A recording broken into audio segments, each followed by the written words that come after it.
my wife and I had employed a nanny for our children when they were younger.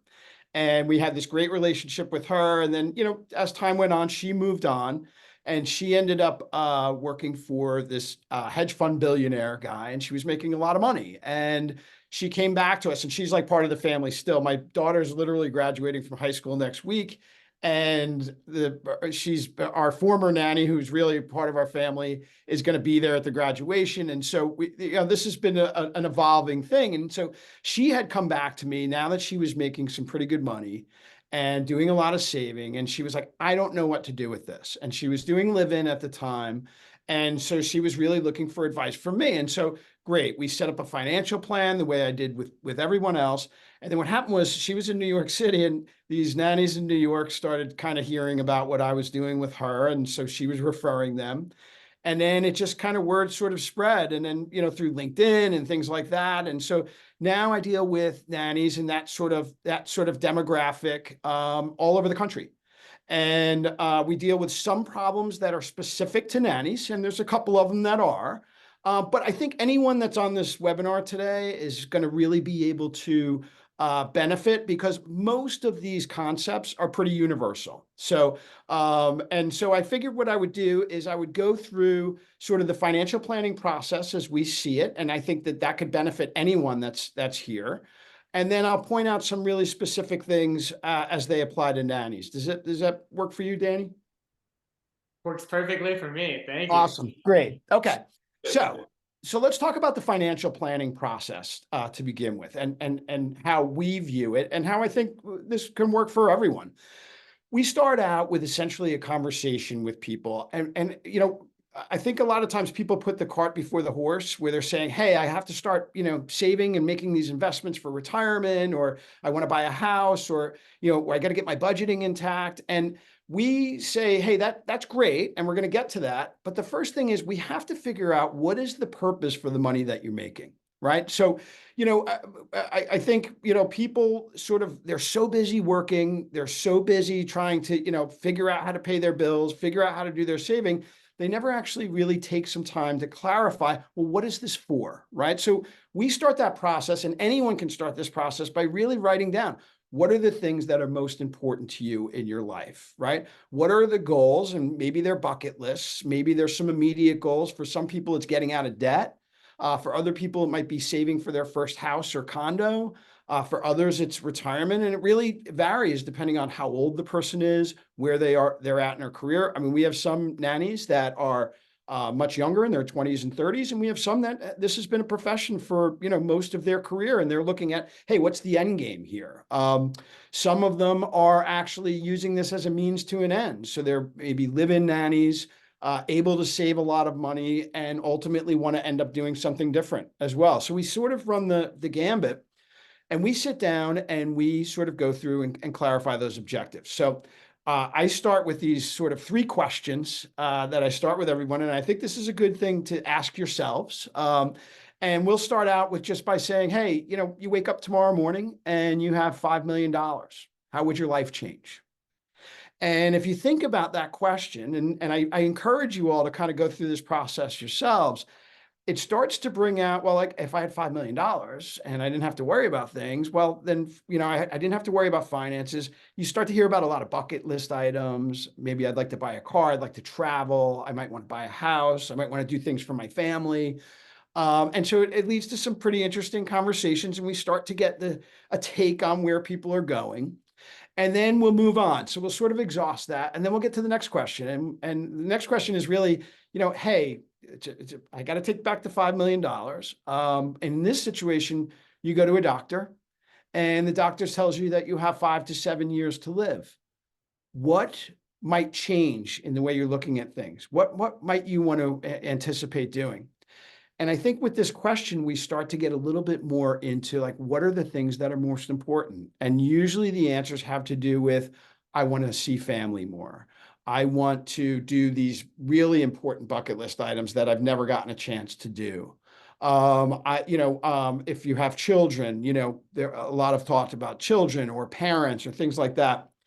And we just sort of go through that. and get these sort of, rather than just those bucket list goal items, we start to get into like, hey, what are these values that are really important to you? And once we go through that, there's kind of one more question that we go through and we say, hey, you got one day to live. I don't really care about what you spend, how you're going to spend that day. I just turn around. I just want to know what might have been missed. Was there something that you never got to do that wasn't able to happen? And that gets into you've now, once you've started answering these three questions, you've started to really develop a framework for the things that are most important in your life. Now we can start to begin the planning process, right? And so now we'll turn around, you take an inventory and you say, hey, how much am I making? What are my bills look like? What are the things that I have to pay? I start out with that first. So that's a mortgage, that's your rent, insurance, groceries, right? Figure out what's there, because those are the things you're not going to be able to change, right? And then once we've kind of have a list of those, sort of budgetary items, what are the things that are sort of those variable things, out to dinner, vacations, even the gym, like these things that you could control, but maybe you're not right now, right? And so the idea is, let's try to sort of look at what your actual budget is. And what we find when we do that process is almost every time, and people across the spectrum, they're spending more than they actually think they are, right? Like so that, if you ask somebody, hey, how much are you spending a month? Inevitably, it's probably more than you think it is, And so you have to write that down. You have to get it someplace where you can actually really look at it and evaluate it, and then compare it to those things that are most important to you. And I talk a lot about mindfulness when it comes to finance. And it's the idea that, so many times people click on Amazon and they're like, I'm going to get it. Or, hey, I want to go grab that $10 cup of coffee, you know what I mean? Or whatever, because you're not really thinking about it. But when you start to sort of look at those things that we answered in those questions that are most important to you, and you start to say, hey, is that really important? Or would I rather save for a house? Or is that really important? Or would I rather be doing something else and traveling and things like that? And so the more mindful you can get about your spending, the more you can start to sort of hone down the important things. Now, there's a rule of thumb that's out there when it comes to spending and saving, and it's the 50-30-20 rule. And you may have heard this before, but it's a good way to sort of start out and say, hey, 50% of what you take after taxes, what you're bringing home, 50% can be allotted to those things that are the most, that are, the expenses that you can't do anything about, right? And so that's your mortgage or your car payment and these kinds of things that we talked about. And you want to try to figure out how you can limit that to 50%. And sometimes that involves making cuts. Sometimes it's, and included in that would be minimum payments you have to make on credit cards, because some people do have some credit card issues, right? 30% allotted to that sort of discretionary, those things that we do control and sort of more the fun things and things like that. And then 20% going to 20% going to savings, right? Now, and so now we'll kind of move to that next part. So we've established kind of what your budget is, what we want your budget is. Now let's talk about like, what can we do saving? Let's assume that you're actually making more than you're spending. And so you're looking to save, and we're going to try to create a financial plan and get into some savings. The very first thing that has to happen with that 20% is, in my opinion, is to create an emergency fund. So for me, that looks like a minimum, and you might not have that off the bat, but you can work up to it, but a minimum of 3 months of your expenses, of your non-discretionary expenses, right? So the things that will keep you functioning if you were to lose your job or things like that. Now, ultimately, I'd love to work up to 3 to 6 months, but if you can get to 3 months, then that allows you to function. And especially people that may have some credit card debt and things like that, they'll often ask me, well, should I pay down more credit card?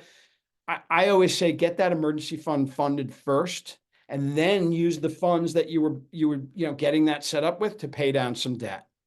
Because I think what happens is you see people that they get into a problem where they have some credit card debt, and then all of a sudden something happens, their car breaks down, or something happens in their house, and now they got to use their credit cards because they don't have their emergency fund, and now they're getting into more debt. So for me, it's about getting that emergency fund set up so that you can handle these things that are unanticipated that come at you. right?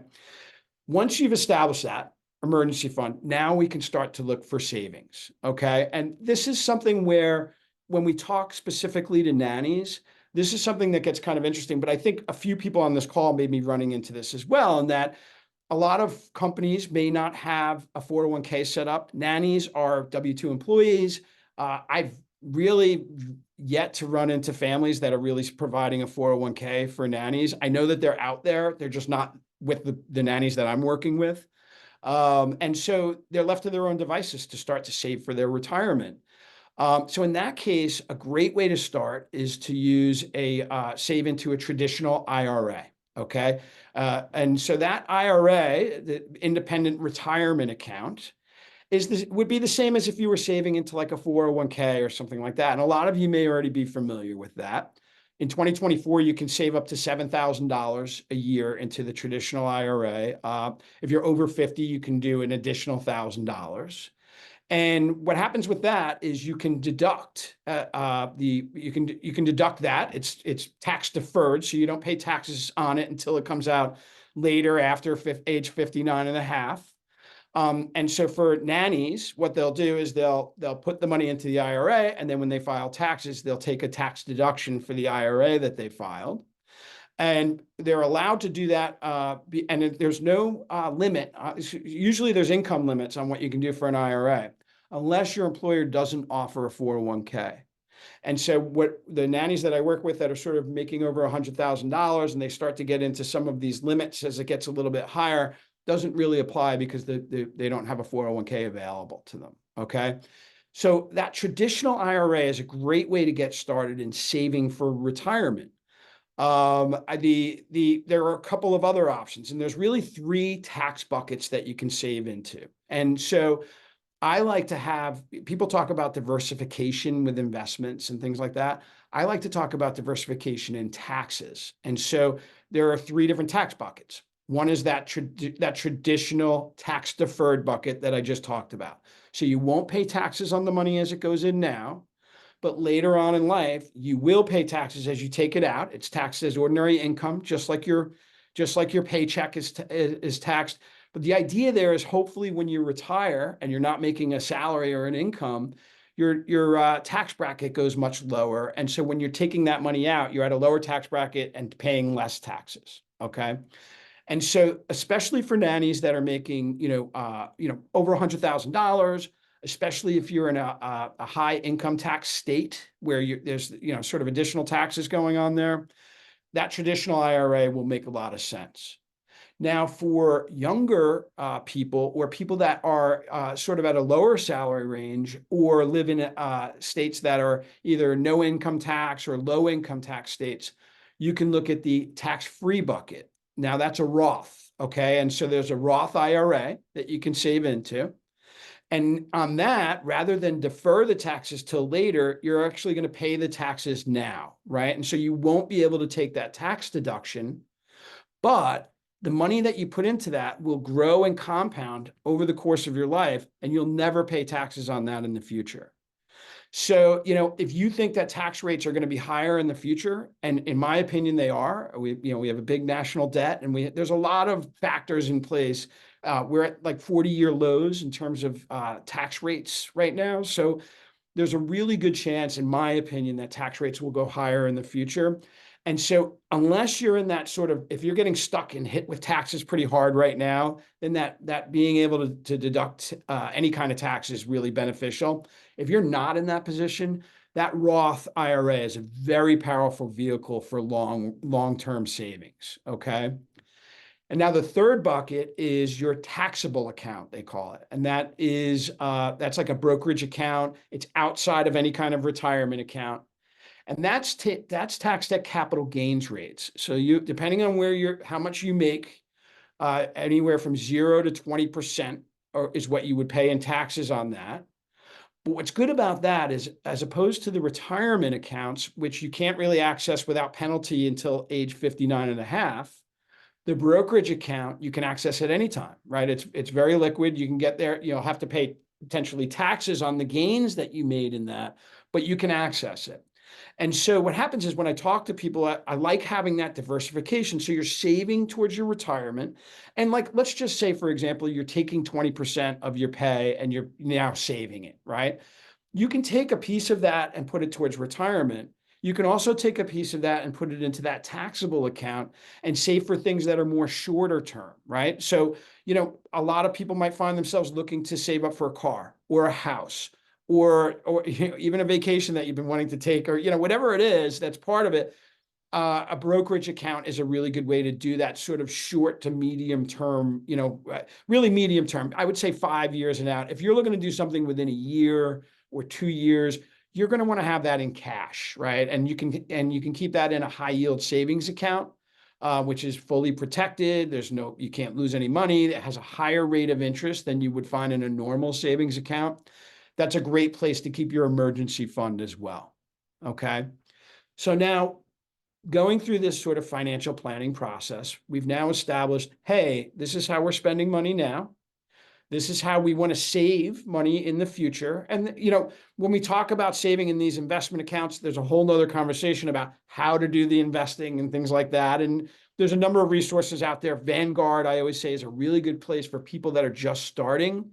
Vanguard has a host of different kinds of, you can save into all of those accounts that I just talked about, those buckets. But they also have some programs that for people that are just starting, they'll guide you through the process, things like that. I find them to be very sort of user-friendly for people just getting rolling with this process. But anyway, so that's kind of another conversation as to how to invest everything.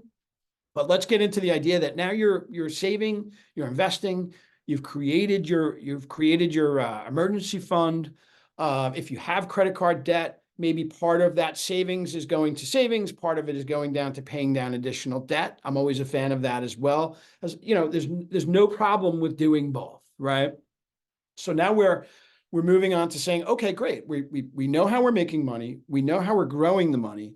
How do we protect ourselves? How do we make sure that we don't run into problems that are out there for all of us? That's where we get into the conversations about insurance. Okay. And so there's a couple different pieces of insurance that I think we need to talk about. First is life insurance. Okay. And life insurance, people sometimes get this a little bit mixed up and they say, well, I have to have life insurance.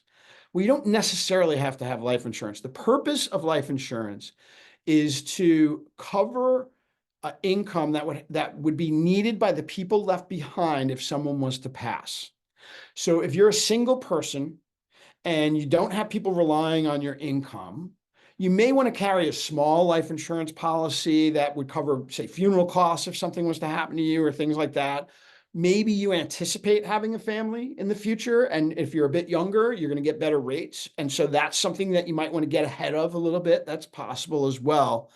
But if you have a family and you have a spouse, or you have a spouse and children, that's where you want to potentially get life insurance to make sure that you cover the expected expenses that you would lose if somebody was going to pass away. And really what you're doing is trying to calibrate, well, how much money would we be losing between now and when I would retire? Because once you retire, now there's Social Security coming in. Hopefully you've done some saving and that's it. So the idea being that you no longer have to make up that income once someone's retired. So you want to limit the amount of life insurance to just being able to replace income in case someone has passed for the people left behind. Now, other people may have different opinions. I think that that's a prudent way to look at that. Okay. The other thing I think is really important for not only nannies, but for everybody, and is often overlooked because people don't really like to pay for it, but it's disability insurance. What happens if you're unable to work? Okay. And I believe it's something like 60% of the 60% of people that actually end up receiving disability payments. It doesn't necessarily happen because you got hurt. It happens because of you got sick. If somebody gets a cancer diagnosis, things like that, they're unable to work. Well, now, even if you don't have people depending on you, you still have to be, every person that's probably on this call, and certainly the nannies that I work for, pride themselves on their independence, their hard work, and their ability to take care of themselves. Now, all of a sudden, you find yourself in a situation where you're disabled. You need to find a way to make that up. Now, interestingly, nannies are sometimes hard to find disability insurance for.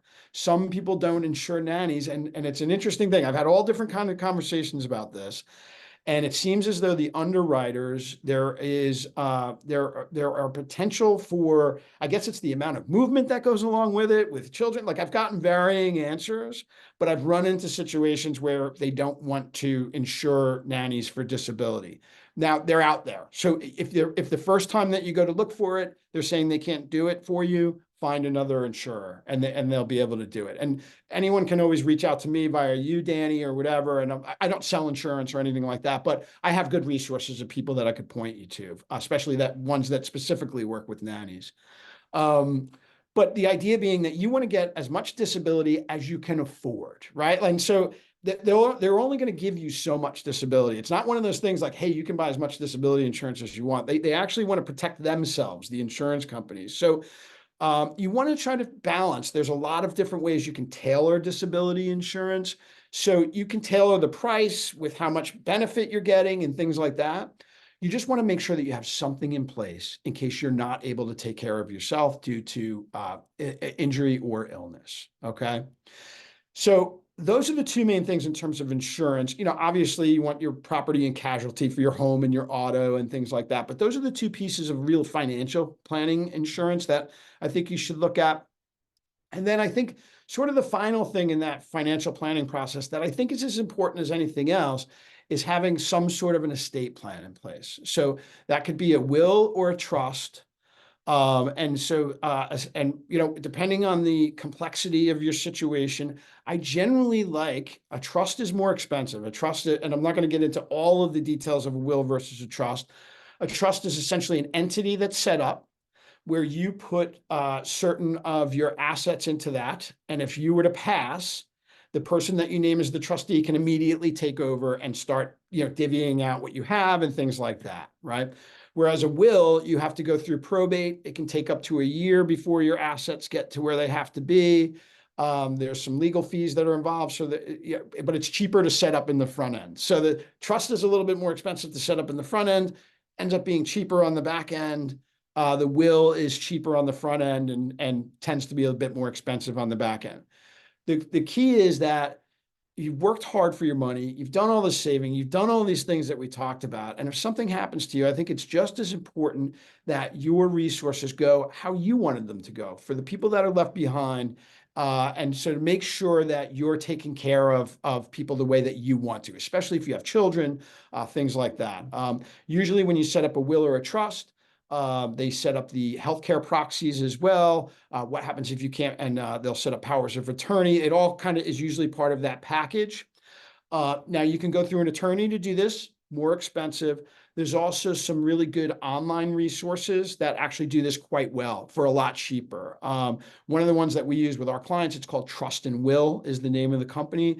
And they do that relatively inexpensively, and they do a pretty nice job of that. But there are 3 or 4 other ones that do that just as well. And I think for people that are just getting rolling with that, sometimes that's a good option. And then you could always, if things get more complex down the line, you could always sort of recalibrate your estate plan, So the idea is, if you can get these pieces together as part of a broad financial plan, you're in better shape than just about anybody out there, right? I mean, most of the time we find people that they'll have 1 or 2 of these things in place, but not the whole package. And you don't have to do it all at once, but set a goal. Hey, I would like to have these pillars of my financial plan in place, within a year, that kind of thing.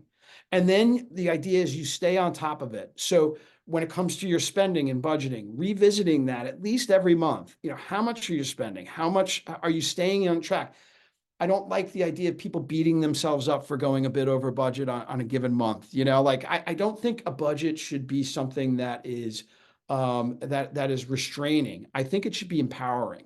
I think it should be something that says, hey, I'm spending money on something that I've been mindful about, and I'm going to enjoy this.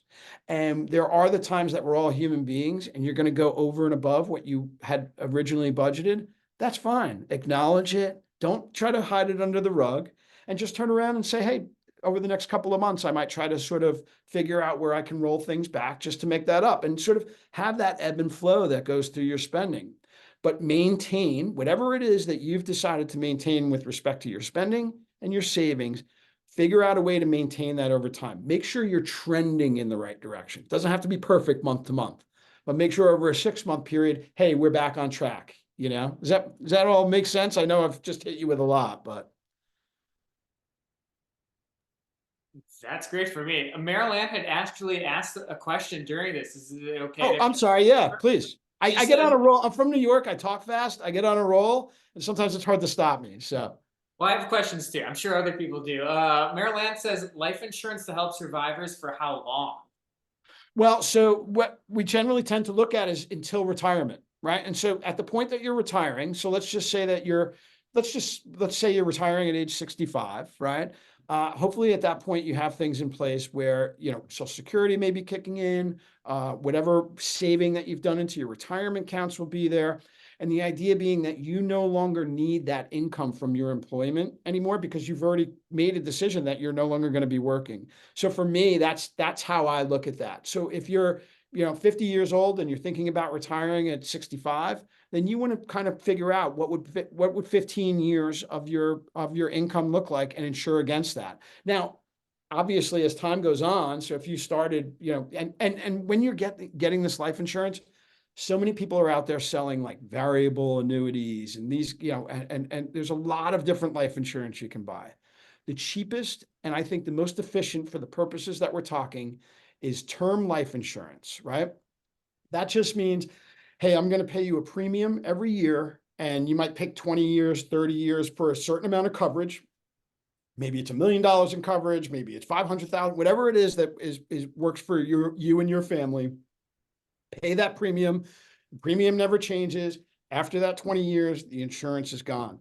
It's the cheapest insurance that you can buy. And I think it's most efficient.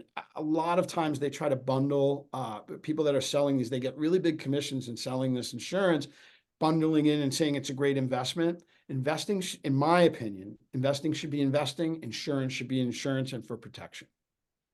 I hope that answers her question.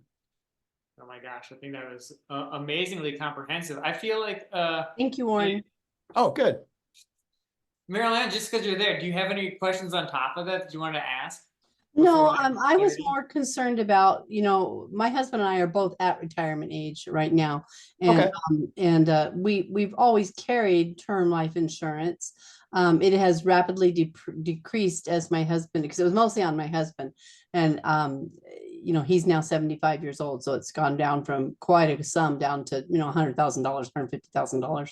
And I was just wondering if we should add to that or just let it go.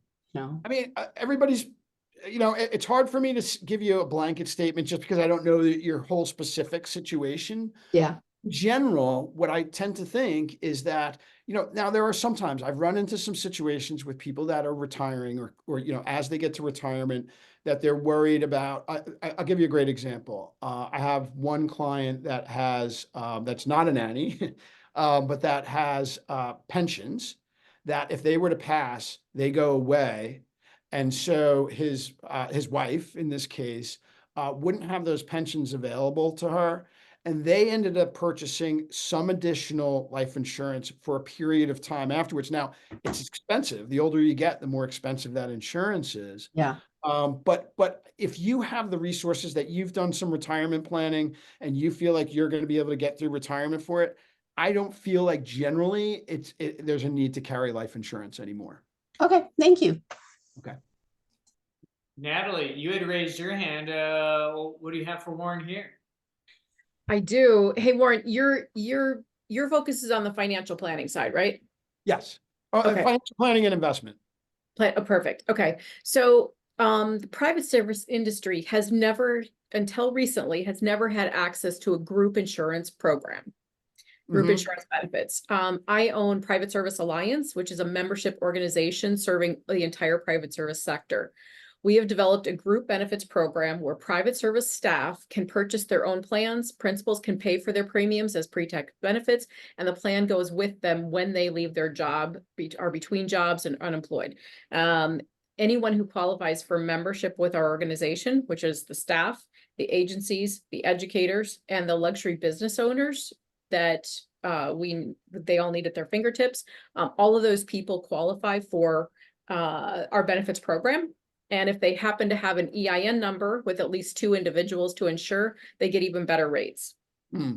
Private Service Alliance does not make a commission on any of this. We have a dedicated person who they can, we have like 9 different insurance products available. And within those, there are several different options that he can tailor specific to their needs.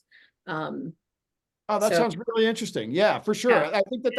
I think that's something a lot of certainly business owners themselves find, certainly small business owners, they find themselves in a position where it's difficult to insure. I know in our industry, it's the same thing. We have small registered investment advisors that, it's difficult finding health insurance certainly is always the big call, right? Right. So I just put a link to our recent blog and in the chat for anyone interested in learning more. They can book a call with me. Once you're a member, you can book a call directly with Clint, our insurance rep. Yeah, it's not just limited to the nannies or the staff. It's anyone who qualifies for membership under this Private Service Alliance umbrella. So like an agency with just one, a solo entrepreneur, or if they've got a staff of 2 or 3, yeah, this might be a great bridge for them as they're to help through the growing pains. Oh, that's great.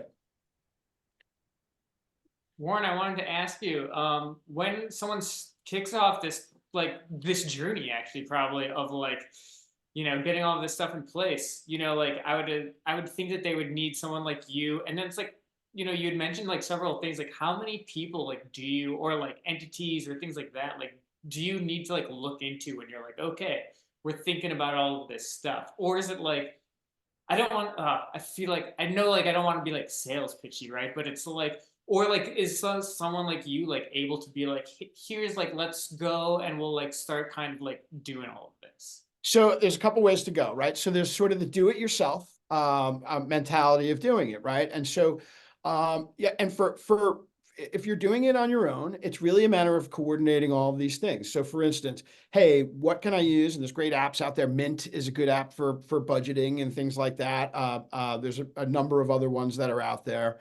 Who can I go to for insurance, right? You're going to find an insurance person that you can hopefully, maybe through references and things like that you could trust. You're going to work on you could do, I recommended Vanguard if you're doing this on your own is a good place to start. There's a number of other options there as well. So you can do this on your own and just finding those pieces.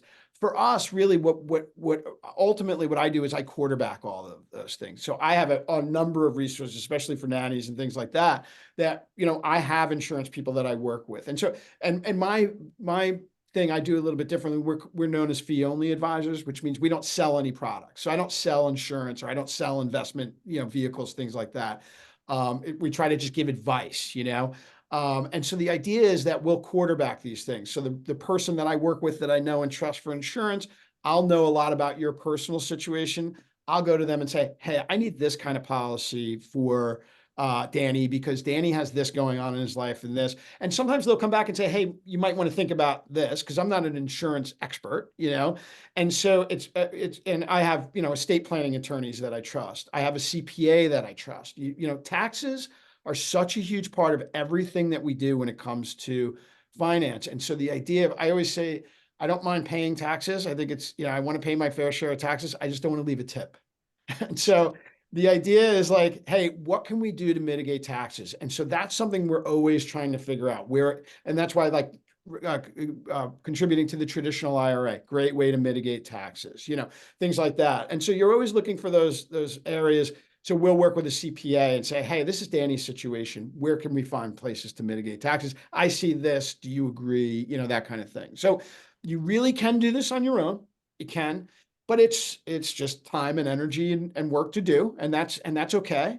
Or you can reach out to a financial advisor and work with them to help you sort of quarterback through this with that sort of eye on your overall vision, Awesome. Is there any way that when you're doing this on your own, and then you're like, oh, I actually need someone like a Warren in my life. And like, is there anything that like you might have accidentally done that screws you over for the future? Where you're like, oh, well, you set this up, so now you're kind of, your hands are tied like that. So there's nothing that can't be fixed, I always say, right? But I had this guy that was when I first, so I had worked on Wall Street. I was a trader before I did this, and so that was kind of a different world for me. I got into starting my own firm in individual. I used to deal with banks, and now I was dealing with individuals, and I sort of I was searching out for a mentor. I've always used mentor. I've been a mentor, and I like to have mentors. I'll have them my whole life.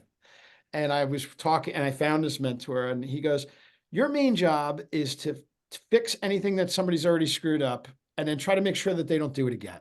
Right? And it was a great, like, really easy way to do it. And so, yeah, there are some mistakes that people can make, but really none of them. There's nothing that can't be fixed. For me, if you had to point to one thing, it's debt, credit card debt. That's the one thing that, yes, you can fix it, but sometimes, boy, it takes a lot of work to get out of, and discipline. And so if I had one nanny that I worked with, and she was live-in nanny that was working far from home. And I run into this with nannies sometimes, and it's something that I always try to talk to, that there can be some loneliness that goes on sometimes, especially when you're live-in, right? And if you're working away from where your people are, and it becomes easy to fall into kind of a rut of like, I'm home and I'm on Amazon and I'm clicking, and things like that. And so I did run into one person that ended up having, she kind of had built up some credit card debt. And we just said, hey, let's change that mentality. We're going to do what we can. We built up the emergency fund, and then we went to work on the credit cards. And we said, hey, we're going to maintain this level of discipline, and I'm going to be your little angel on your shoulder going, hey, what are we doing here? But we've gotten it now to a very manageable situation. And she went from not being able to save anything for the future, that now she's investing money. We're getting rolling on this, and she makes a lot of money. I mean, she's a nanny that's making over $150,000 after bonuses and everything. But she just found herself in this situation where, she was lonely. She was working for a family that was really sort of difficult, I think. And her way of dealing with it was buying stuff she didn't necessarily need, So, and I think that's human. Yeah. Amazing. Thank you. Yeah, sure.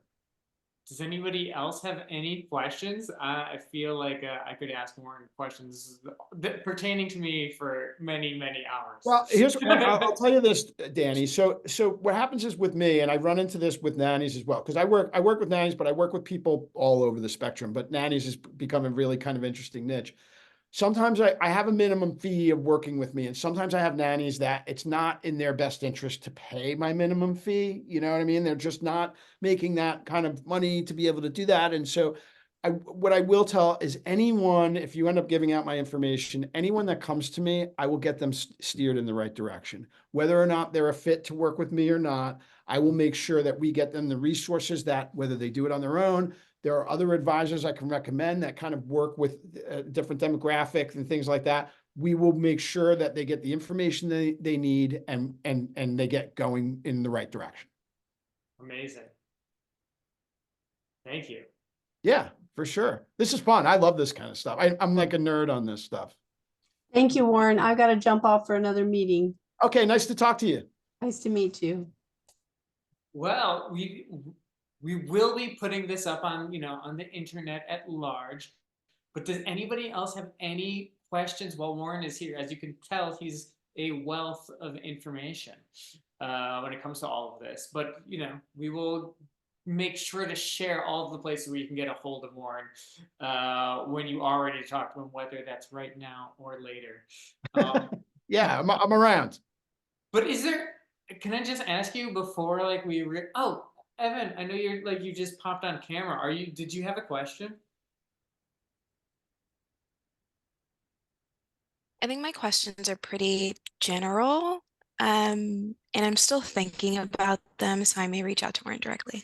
Yeah, you're welcome to. I saw when we were talking, I saw you on camera and you were nodding at a couple of the things I was saying. I was like, okay, at least she knows what I'm talking about here,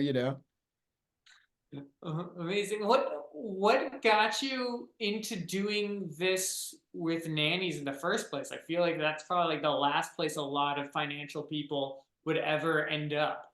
Well, that's what the thing I was mentioning with our nanny that we originally worked with. It was really her. She came to us, she came to me, and she was like, "I'm making this money. I don't really know what to do with it. What do we do?" And I was like, and I was already doing financial planning. I said, "Well, we're going to do financial planning just the way we would with anyone." And we've sat down, and this particular woman, she is now, in a situation where she is set towards retire. She's not ready to retire just yet, but like really on a good path towards retirement. She's, maybe down the line looking to do her own business and things like this. And Danny, you actually know this person. I've introduced you to her in the past.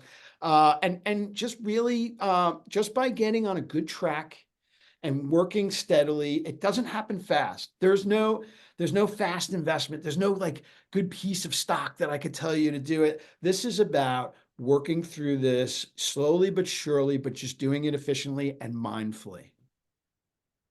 Amazing. Thank you. Does anyone else have any questions? Wow, I can't believe how much the time has flown by.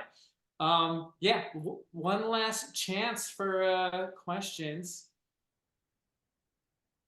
Oh my gosh, people, this has been very informative. People Oh, good. I'm glad. Warren.